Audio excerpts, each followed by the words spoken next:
ఒక పవిత్రమైన కార్యక్రమానికి నాంది పలికాం. అదే మీరు చూస్తే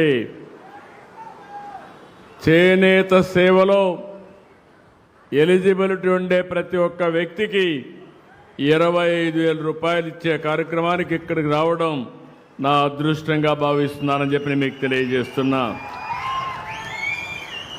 స్వదేశ ఉద్యమ స్ఫూర్తిని గుర్తు చేసుకునేలా ఆగస్టు 7వ తారీఖున మనం జాతీయ చేనేత దినోత్సవాన్ని జరుపుకుంటున్నాం. ఇది మరుపురాని రోజుగా ఉండాలనే ఉద్దేశంతోనే నేతన్న సేవలో కార్యక్రమాన్ని ప్రారంభించాం. దీనివల్ల మీరు ఒకసారి చూస్తే 71,636 కుటుంబాలకు లాభం కలుగుతుంది. 25,000 రూపాయలు చొప్పునిస్తున్నాం. 179 కోట్ల రూపాయలు ఈ కార్యక్రమం కింద మీకు అందించే పరిస్థితికి వచ్చాం.